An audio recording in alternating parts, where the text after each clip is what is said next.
On raconte la fameuse histoire avec un des grands ambassadeurs d'Eretz Israël, de la terre d'Israël. En allant chez le rabbi, son prénom était Avner Shaki, et le rabbi lui a donné énormément d'intentions, comme il le faisait constamment avec les hauts fonctionnaires du gouvernement israélien, surtout un homme comme ça qui a donné sa vie pour Israël. Ce Avner dit au rabbi, « Rabbi, je voudrais vous demander une question. Je suis maintenant dans votre bureau déjà quelques heures avec vous.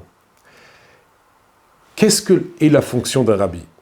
Et là, le rabbi lui répond et lui dit, « Le rabbi est tout simplement un homme qui allume les flammes du peuple juif. » Il reprend la parole et dit, « Est-ce que ma flamme, vous l'avez allumée ?» Le rabbi lui répond, « Le rabbi donne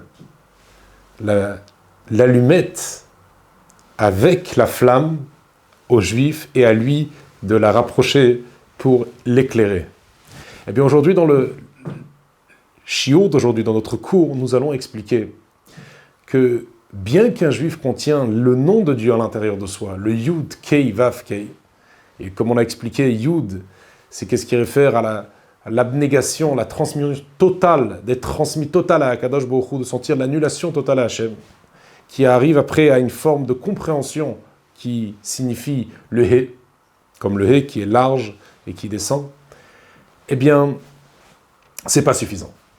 Il faut qu'on passe au Vav et Kei.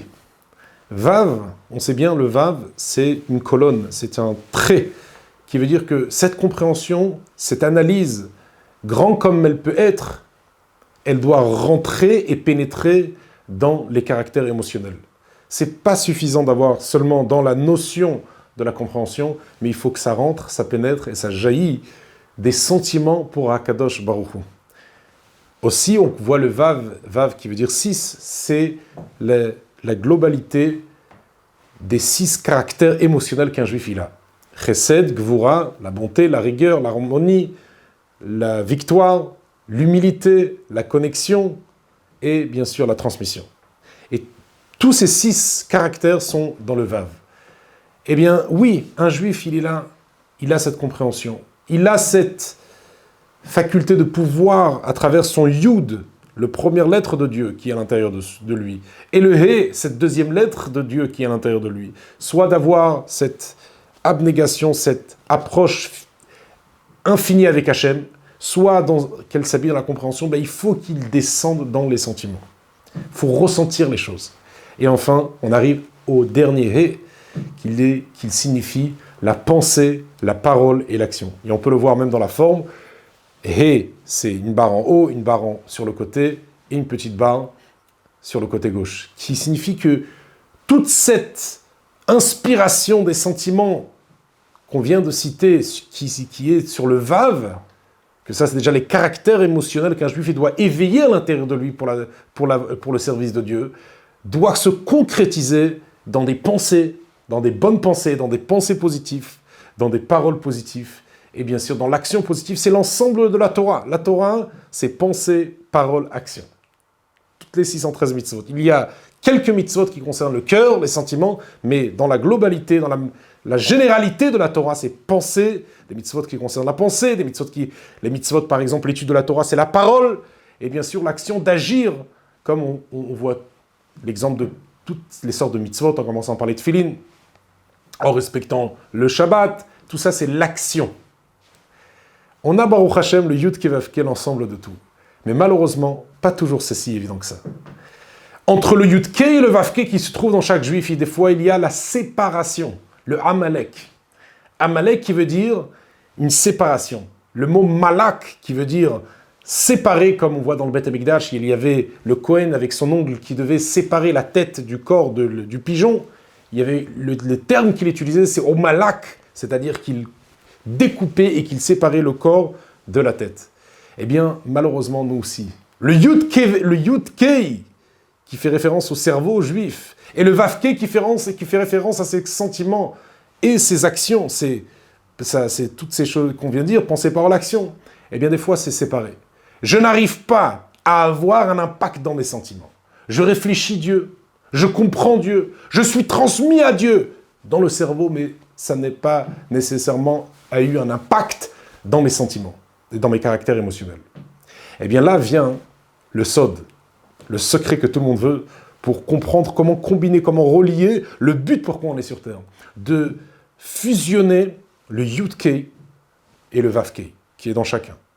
Eh bien, c'est tout simplement faire la circoncision, comme la Torah nous dit. Umarltem et orlat levafrem. Vous avez malheureusement, comme ça la Torah dit, le fait, c'est moi que je vous ai créé comme ça, mais des fois on le joue en surplus, comme on dit chez nous. On est investi dans le matériel. Nos désirs sont matériels. Nos pensées sont matérielles. Tout est matériel, voire grossier. Nos inquiétudes, de la parnassa, tout est dans le monde matériel. Eh bien, ça forme, qu'est-ce qui forme à la finale? Ça forme cette épaisseur. Eh bien, Dieu dit, vous allez circoncire le prépuce de votre cœur. À l'image d'une Brit Mila, qu'on coupe le prépuce de l'enfant, eh bien, nous devons aussi circoncire le prépuce de notre cœur. Comment on fait ça? Eh bien, en diminuant cette transmission à toute la matière de manière investie, mais comprendre qu'à la finale, tout est Hachem, eh bien, on dit, eh bien, c'est ça la circoncision. Et à ce moment-là, et bien sûr, à ce moment-là, on arrive à cette connexion du Yud-Kei et Vav-Kei, puisque s'il n'y a plus la séparation entre Yud-Kei et le Vav-Kei, eh bien, qu'est-ce qu'on va réfléchir? Qu'est-ce qui concerne le cerveau du juif, qui est le première lettre de Dieu? Yud-Kei va avoir tout de suite un impact dans les sentiments et dans l'action. On va sentir que l'action est imbibée par cette compréhension. Et ça, c'est l'homme parfait, les lettres de Dieu entier, complet. Mais ce Yud-Kei Vav-Kei va être parfaitement réalisé avec Mashiach. Et je vais vous expliquer pourquoi. Parce que même si on circoncie notre cœur, c'est-à-dire on va faire notre devoir de circoncire, c'est-à-dire d'enlever les embûches et les empêchements qui forment la séparation entre le Yud-Kei et Vav-Kei, eh bien, ça va concerner que le côté superficiel du cœur. Dans chaque cœur juif, il y a le côté superficiel et le côté profond. Et le côté profond, ça c'est le côté que Mashiach lui-même va réaliser.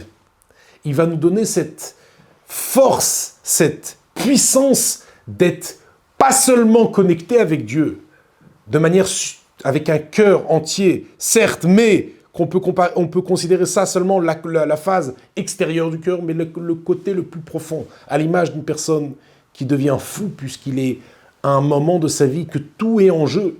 Il peut dire des choses qui sont illogiques parce que ça lui concerne au plus profond. Eh bien, c'est ça qu'on va ressentir avec Mashiach. Une connexion très très profonde qui s'appelle le Atzmiut Alev. Mais ça, c'est pas nous qu'on circoncie. Ça, c'est pas Umaltem et Orlat Levafrem. C'est pas vous allez circoncire le prépuce du cœur, mais c'est écrit Umal Hashem et Levafra.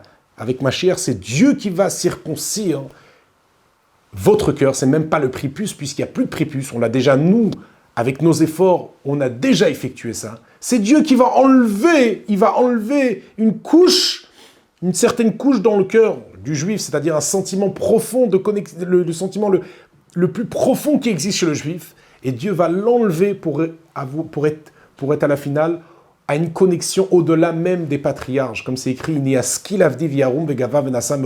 mon serviteur David va surpasser, va avoir une intelligence, David qui signifie Mashiach, va avoir une intelligence immense, être élevé, être grand et surpasser d'une manière énorme. Ces 5 termes, Yaskil Avdi, Yarum Vegava Venasa Meod, il va surpasser Adam, il va surpasser Abraham, Yitzhak, Yaakov, et bien sûr Moshe, il va tous cet ensemble des plus grands tzadikim.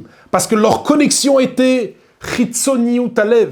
Certes, ils étaient connectés avec le cœur, mais c'était par rapport au niveau attendu de Mashiach, ça s'appelle la superficie. Mais avec Mashiach, ce sera la plus profonde connexion de l'essence de l'âme. Et ça, c'est qu'est-ce qui va se passer avec Mashiach. Et ça, c'est Dieu qui va le déclencher. Umal Hashem et Levafra. Dieu, il va circoncire le cœur sans le prépuce, puisqu'on va à un deuxième degré qui est au-delà de tout, et on va sentir cette connexion.